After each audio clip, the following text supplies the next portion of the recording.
Hey kids, welcome to the Diecast Duo Show, the only show where we not only race them, we hammer them, we drill them, and today we design them. I'm Chris Walker. I'm Mike Zarnock, and we have a special guest today who is Brendon Vetuskey. all right. Thank you. We got a budget from the kids. Yeah. It's $10, but it's a budget nonetheless. $10. Yeah, that's right. For those of you who don't know, Brendon works for a little toy company called Mattel. But you already know most of that if you're even listening to this show. Or watching this show, I should say. So we talk about him all the time. In a good way, I hope. Always. Oh, yeah. Always. Yeah.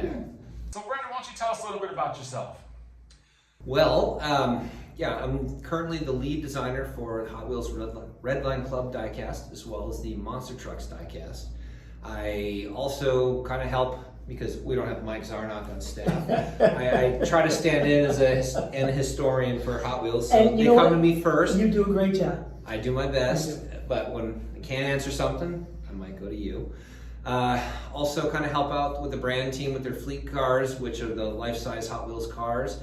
And, every now and again I get the chance to design a mainline car or something like that. I give tours in the HTC, which is our handler team center, or the design center, where we have our headquarters for Hot Wheels. Super secret place. Now, let me touch on that a minute. Now, Yes. for those of you who don't know, the Handler Design Center is where the designers all work. You just combined two terms. So it's officially known as the Handler Team Center, the HTC. Okay, so that's but not... it's previously we internally know it as the Design Center. So Okay, so now anybody that's out there that thinks these guys get to play with cars and do all the funnest stuff in the world, and the place has got to be the most outstanding, coolest place on the planet. I haven't been in there, Mike has. We know Brendon, he works there. And all of that's correct. This place, even the lobby is just, if you were to go there and they won't let you pass the woman at the desk, there's so much to take a picture of just right there. Yeah. Until he gets thrown out. Amazing stuff. So you can imagine what they get to do behind the scenes, which is very cool, and I'm sure he'll touch on that.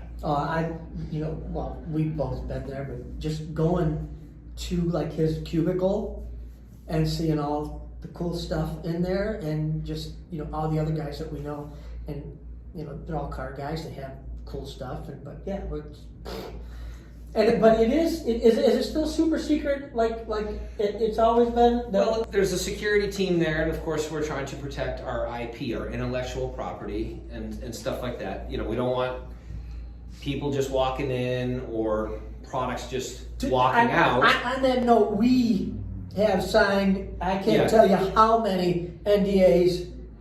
Anytime someone comes in as a guest of Mattel, they have to sign an NDA, a non-disclosure agreement, so that anything that they see, they're not photographing it, they're not, disclosing it later on after their visit.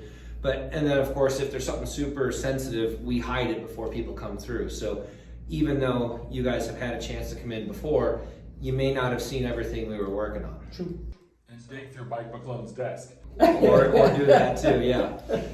But usually what we're working on, we have boards outside of our cubicle walls where we might have products or like sketches or images on display. So if we're working on a project and we need to discuss it, we can call a team over, have an informal meeting, things like that. Sometimes we stage stuff. If we have a show that we're filming in there, we'll load the boards up with certain things so that it looks a certain way. But Maybe one day we can get this show in there and talk about it.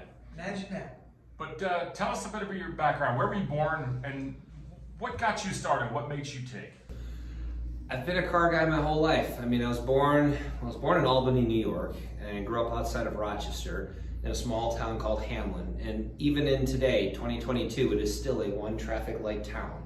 That's how small it is. Went through there a while ago, like 2 months ago. Did you really? Yes. Wow. Yeah. Okay. And I was not an athlete. I could barely pass gym class. I was not that kind of guy, but I was always into cars, into bikes, into mechanical things like that. So I'd take apart my toys. When growing up, you could buy snowmobiles cheap, $50, $100 through the swap sheet or whatever. And I'd buy these things, tear them apart, work on them for a season or two, and get another one. Because you could do that as a kid. And so I was always like, fascinated by that, watching the shows, the car shows growing up and stuff like that. So I was always into the vehicles, and I could draw. So I would draw, did well at art class and stuff like that. I went to college for art. I went to the Cleveland Institute of Art and studied industrial design there. I learned about industrial design. I had no idea what it was. I don't even know if you've heard of it before as a discipline, but everything that we have, manufactured products and stuff, it's designed, it's engineered, it's manufactured and stuff. So industrial design is that art of, creating products for mass production.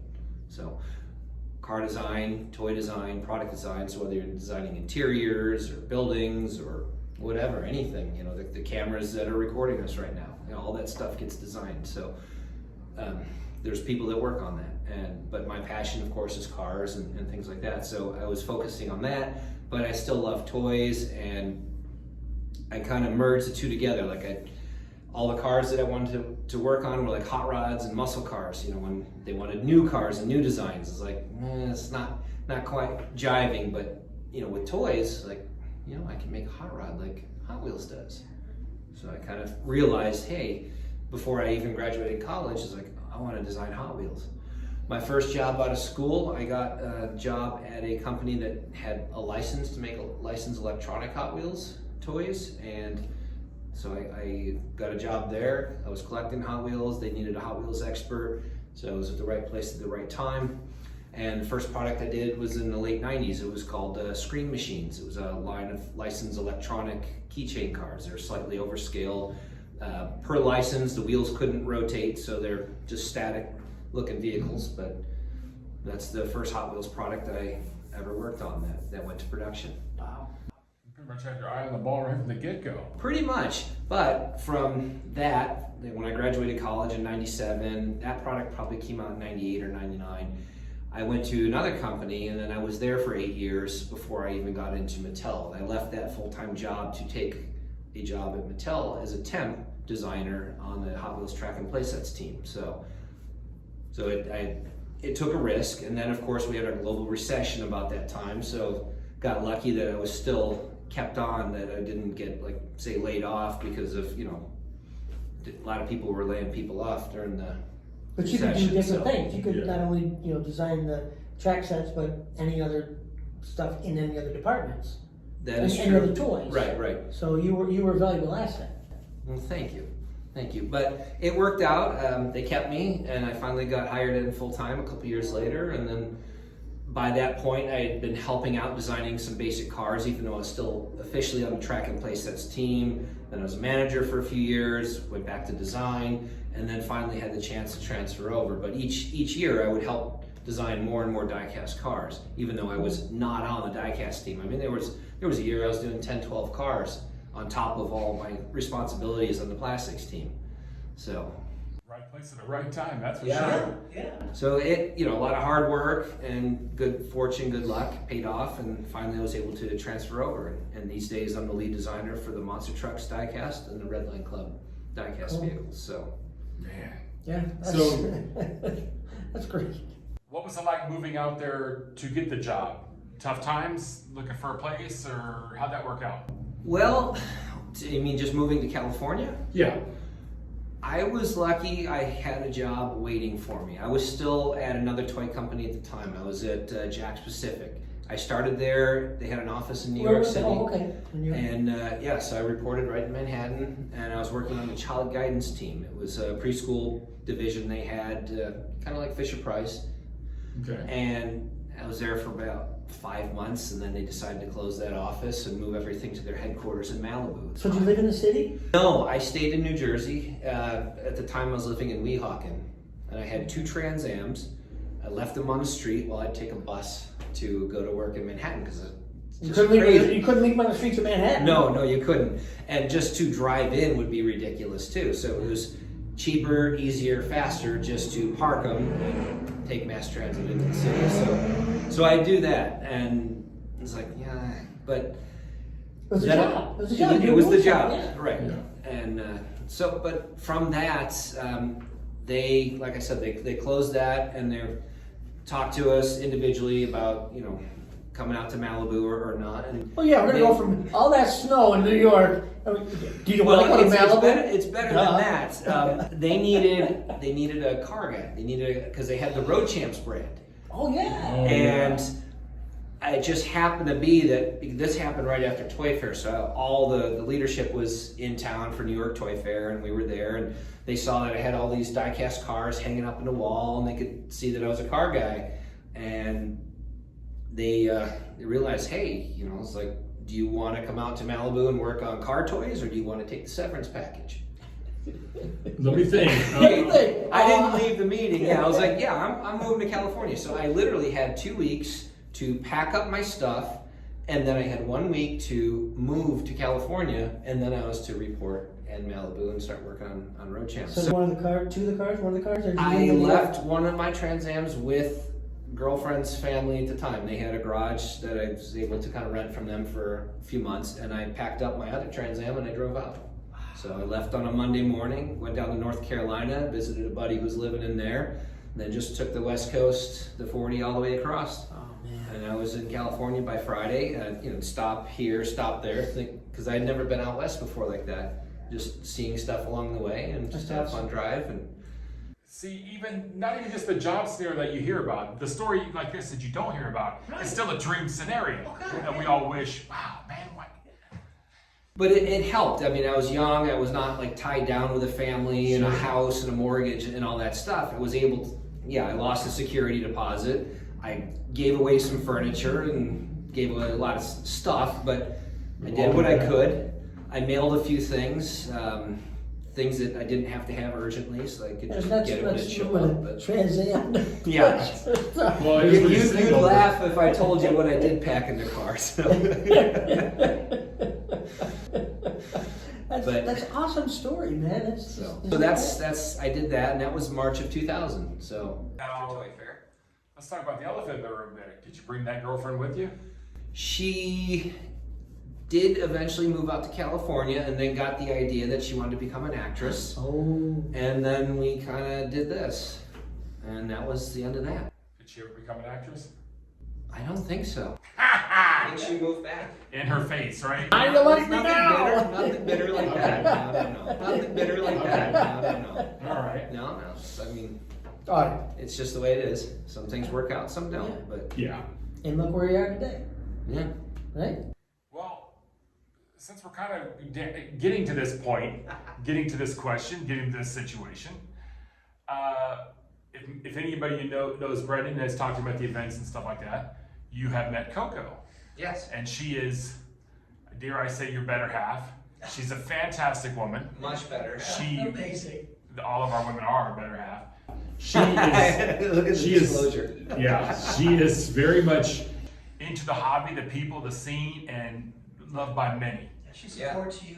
More popular than I am, by far. She supports you 100%.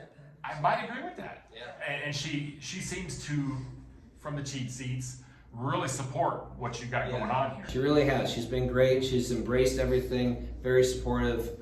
Couldn't ask for a better partner. That's definitely a big thing. We've encountered that. We know a lot of guys that their other half does not support what they do. They don't like what they do. They give them a lot of flack about it. We don't even have cars that we're building out on jack stands in the driveway. Well, he does. Well, For 10 years. So tell us how you and Coco met. What's the story there?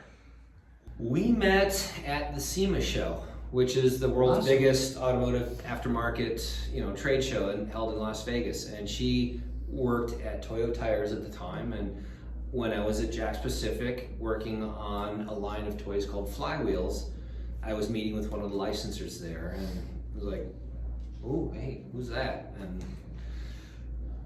that The was rest is Coco. history. There you Yeah, go. the rest is history.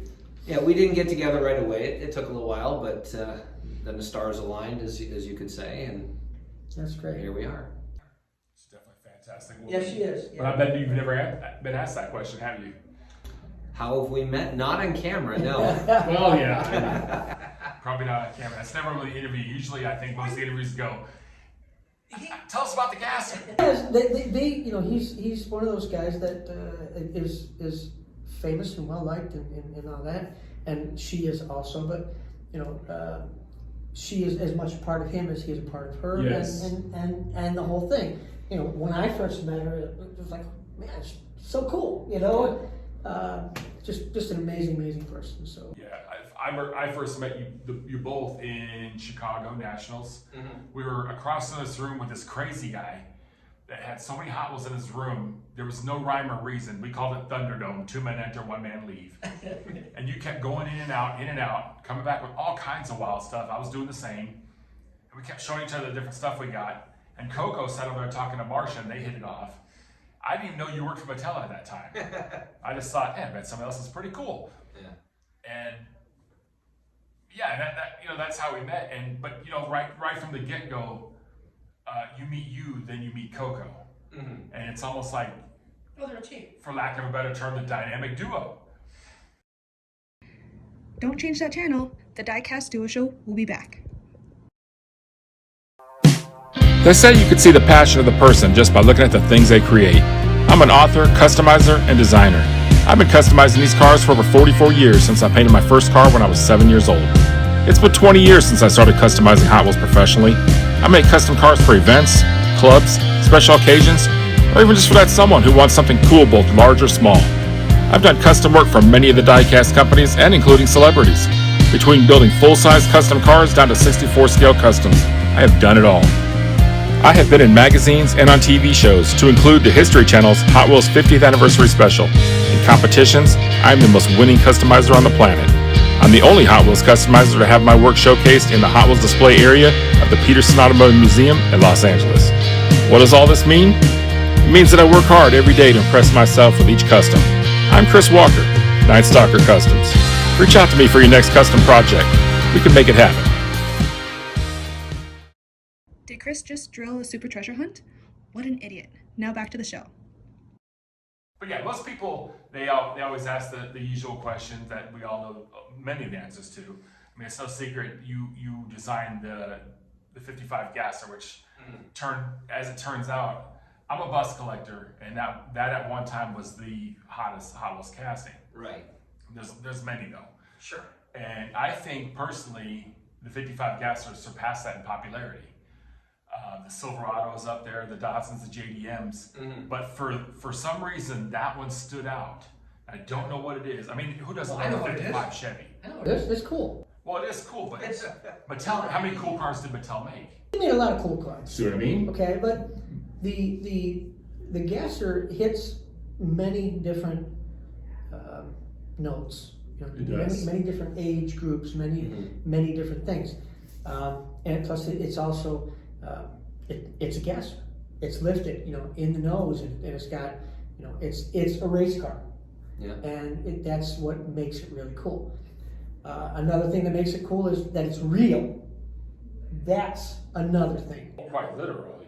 Right. Well- It's his ride that we've all watched him build from conception. I'm glad you mentioned that because you and I built cars. Now I build cars 10 times faster than you do. But I'm watching. When you I on was Instagram. younger like him, it didn't take me that long. Yeah. You're retired. What's your excuse now? I'm babysitting. I got 2 Yeah, granddaughters. that's what I was asking. really? You retired, but I watch you build yours on Instagram. And you're taking a picture of, this is what I'm doing today. The next day you're done with that and you're on to something else. I'm like, whoa, slow down. I still haven't sanded my tailgate yet. Yeah.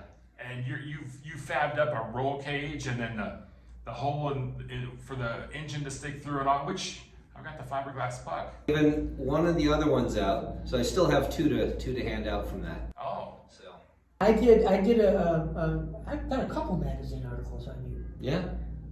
I did one of them with when he built the Firebird.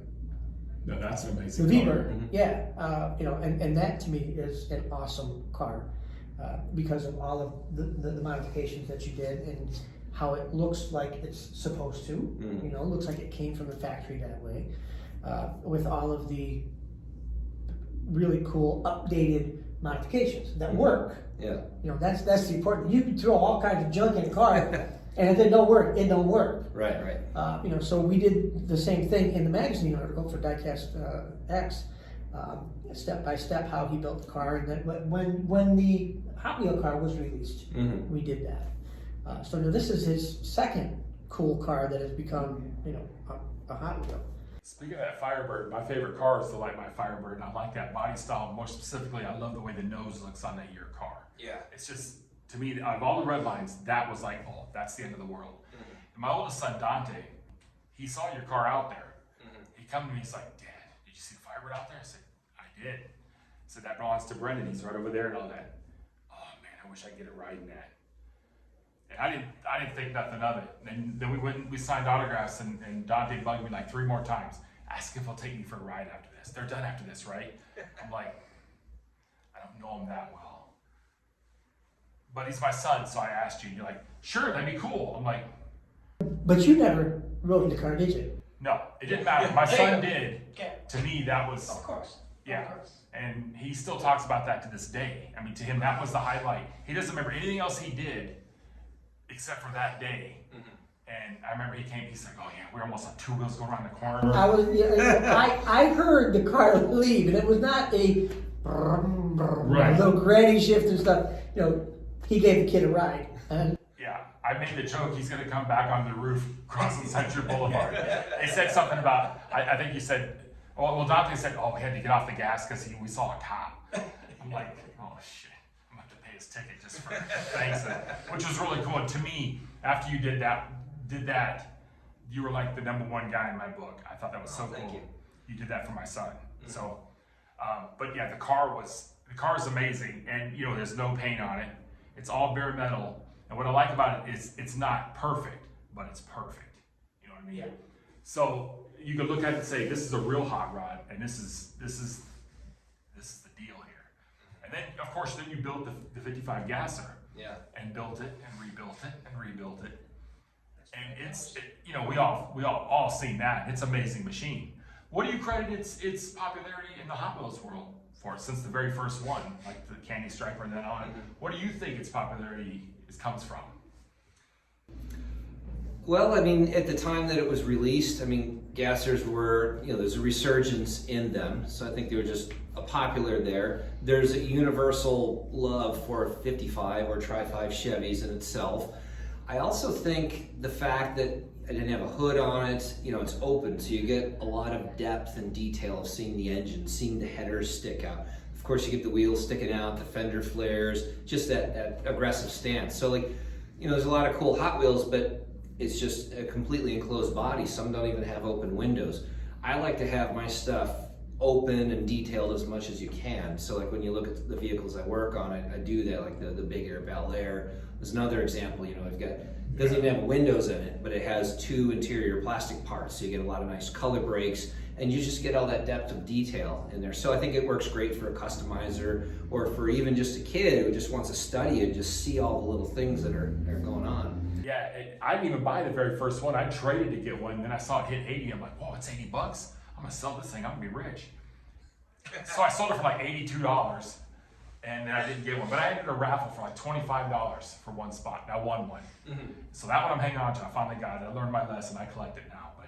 But so like even the JDM new guys, they kind of like it too. And some of them actually I found, they bought them because they're resellers, but they also started buying more and they're keeping them. It's a casting, like with me, it grew on me. Okay. Because I didn't buy the first one. I'm like, it's kind of cool, but I'm picking with my money. You know, I got 2 project cars, and you know, it's like having project cars. Yeah. You pinch your pennies because you got car parts to buy. So that was my situation. It always is with the Red Line Club, but it grew on me. Now it's like a fungus, man. You can't get rid of it. It's just, it's too cool. And what's even cooler is it's funny because we tell the Larry Wood story. Get out of here for the dinner. It's cool knowing you and talking with you, knowing you designed one of my favorite cars. Same as like Phil. He designed the bus, and I love it. So when I see Phil and I see you, to a degree, I'm still starstruck, and I gotta remember, it's just Brendon. He just designed one of the coolest cars in my collection. So calm down. But yeah, it's just total coolness. And now you're working on another Firebird, as I find out today. Well, I kind of knew. Yeah. I can't collect everything of another car you design. I just can't do it. So you got to dial it down a little bit. Okay. But yeah. Well, this year, how long have you been at Mattel now? Started in September of '07, so we are coming up on September of 22. I think I can do the math, the basic math. So 10, I have to count with my fingers because I'm just not a math person. So it feels like 15 years, but Roughly, yeah. yeah. But I mean, as far as Mattel is concerned, because I was a temp for 3 of those years, they don't count towards that milestone anniversary. So it'll still be a few years before I'm officially recognized as a 15-year veteran, so to speak.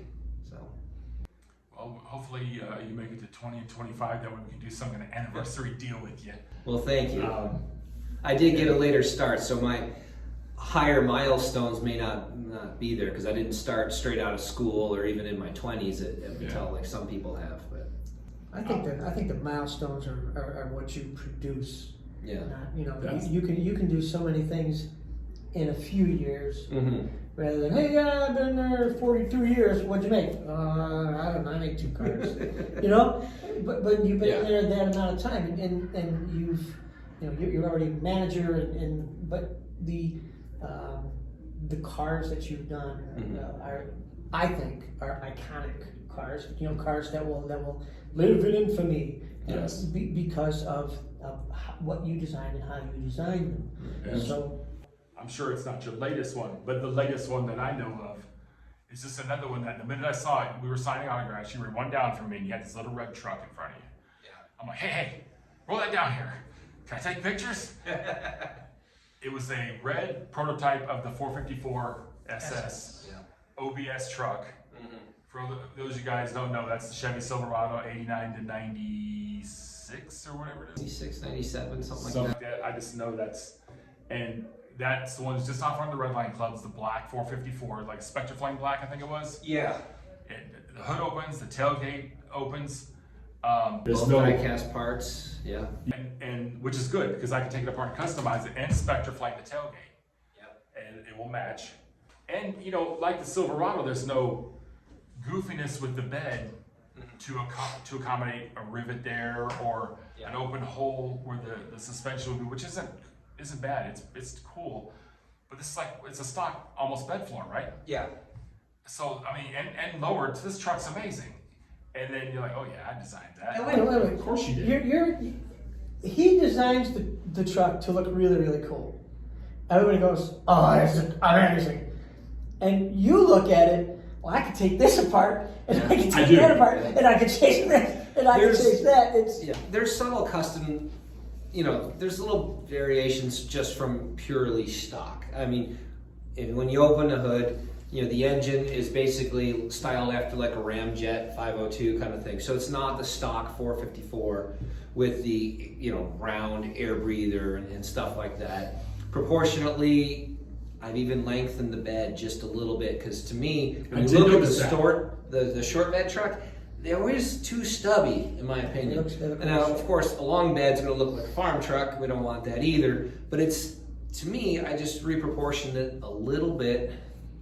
Hopefully, you have that liberty and you have that knowledge so it's still to do that. The general short bed, people will generally accept it as that. Some people might be like, it's not perfect, but I just try to make it look cool and make it look good. The people who don't think it's perfect and don't like it, they don't have to buy it. They don't have to. And if they got one right, we'll buy theirs. There you go. I need 50 of them. Yeah. I need to have a party with 50 pink ones and give them away. Well, there you go. Hopefully it'll happen. I got 2 coming. All right. I'm on my way. Okay, 48 more. 48 more to go. Yeah. Well, then 1 sample for myself. It'll be interesting to see, because once these things sell, I mean, it's like a pre-order, but I think they already had an allotted amount that they produced to sell. They sold out quickly, and then of course you'll get them later in the year when they're available. It'll be interesting to see the sales curve on this. If it's gonna, usually they spike right afterwards when someone guarantees a sale. You'll see it on eBay or any other secondary market. Once they are in people's hands, is it going to spike again, or is it going to go into a lull, or it'll be interesting to see on this one. It's hard to figure out what we may think it's really cool. Yeah. But it's hard to figure out if it is really cool for the rest of the world. Yeah, we'll see, because so haven't seen too many those models of the 454 SS out there.